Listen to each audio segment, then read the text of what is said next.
My name is Troy Anderson. I'm the owner of Anderson Training Systems, a fitness coaching business located in Tempe, Arizona. And what I'm going to do today is I'm going to share with you my introductory or developmental kettlebell training program. This program is going to incorporate body weight and kettlebell training exercises in order to give you a really solid and foundation of how to use kettlebells, and also a really great total body workout that can be used both for fat loss and strength training. The first exercise in our program today is the two-handed kettlebell deadlift.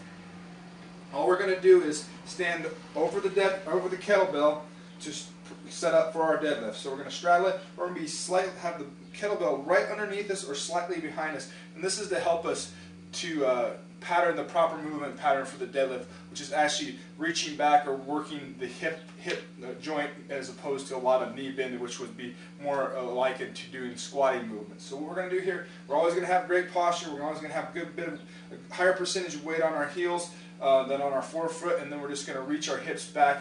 And as we reach our hips back and reach our limit there, we're going to go ahead and finish with a little bit of knee bend to change elevation. So this is what it's going to look like.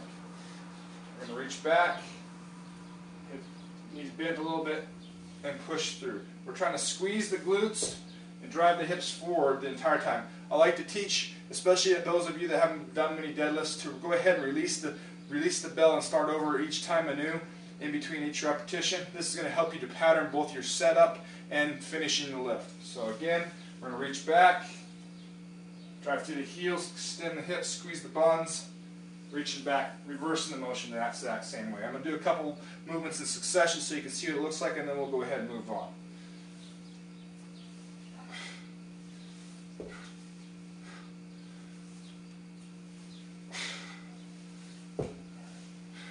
So you can see a couple of those. It's really good and really critical to have good upper back posture as well as a rest of posture throughout your body. That's going to keep you from rounding or anything like this. We don't want to have any of this rounded upper back posture happening. It's going to be a little bit precarious for our back, especially as the weights get a little bit heavier for you, and could definitely be a potential injury causing situation. So you want to always maintain good posture, which is going to allow you to have good proper technique. Our next drill is real simple and real foundational drill that probably many of you have done before, as it's nothing more than a push-up. Push-up, all we're going to be is start on the floor, hands underneath our shoulders. The legs are going to be extended behind us. And from here, we're going to have about a shoulder width stance. Nice solid grip, firm trunk. We don't want to have any sagging to start with or butt high in the air. All we're going to do is let our elbows drift wide as we lower our chest towards the floor. Our upper arm is going to be doing a ton of work on this. We want to keep a nice tight trunk or core to alleviate any of that sagging kind of action that we might have happen. So here's what a good push-up is going to go ahead and look like. Down as deeply as you can go down well, and then back up. We're going to do a couple more in succession. Then I'm going to go ahead and show you a couple bad technical push-ups. From here, a very common thing for people to do is get into this position, and then they're driving their upper back into the neck area and get a lot of tightness up into your shoulder and back area. That's initiated, although it's often an indicator of somebody not having a lot of good upper body strength.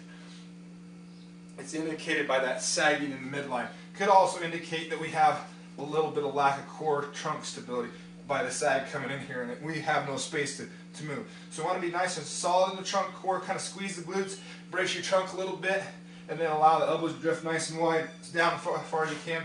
Ideally, we want to make it down to a minimum level where our upper and lower arm form about a 90-degree angle. Next exercise, we're going to take a look at a real traditional, again, dumbbell movement called the bent row. And all we're simply going to do is take an apparatus like a bench or a box, place one hand on it, drop the leg that is on the same side as the kettlebell we're going to use for the row, and then all we're going to do is simply take a firm grip on the row and row it back towards our hip. One of the key indicators is we want our wrist or our hand action to actually move back rearward, as if we're going to kind of reach into our pocket if we were wearing a pair of jeans. So it looks something as such. We want to have, again, nice solid posture, nice non-rounded posture, and it'll look like such.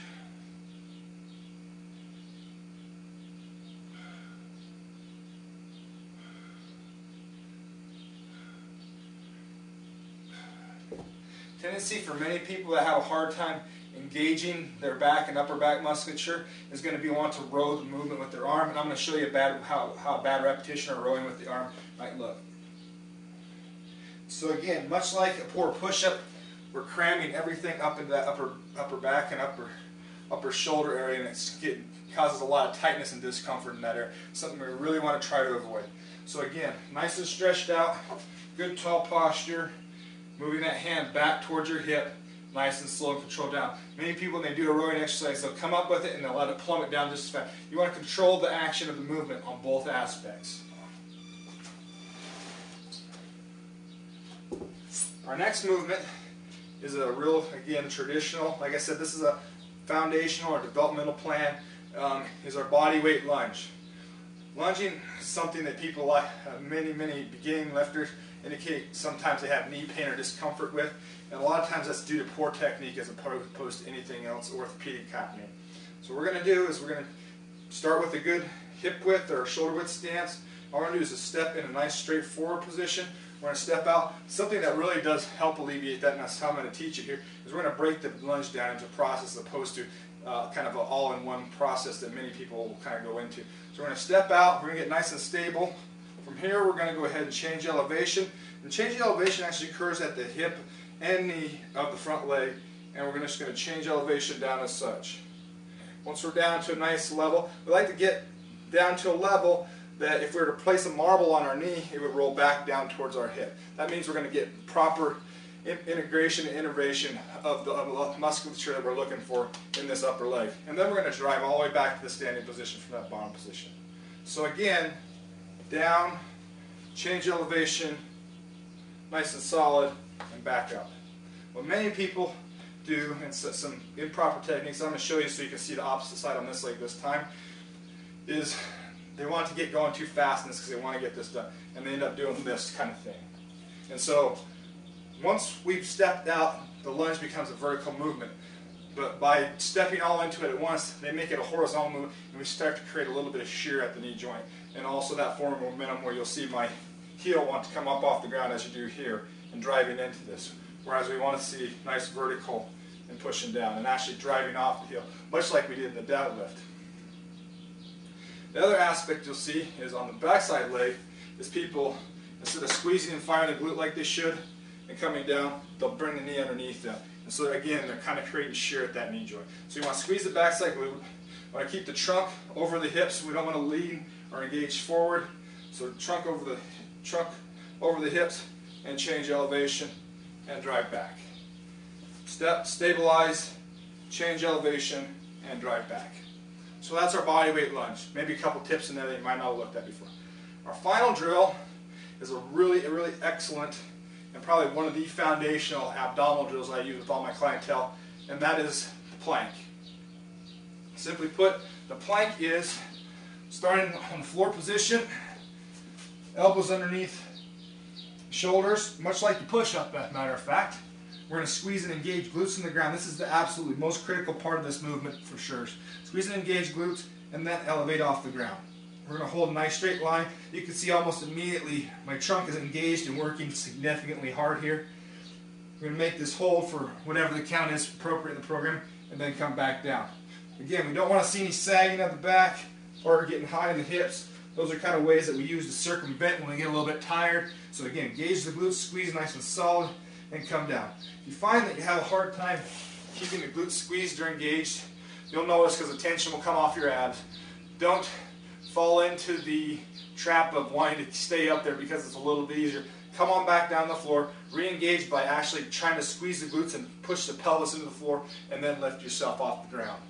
That's going to make your planks, the traditional movement that you're seeing out there everywhere today, a lot more beneficial to you. So this has been exercise day 1 for my Anderson Training Systems Developmental Kettlebell Training Program.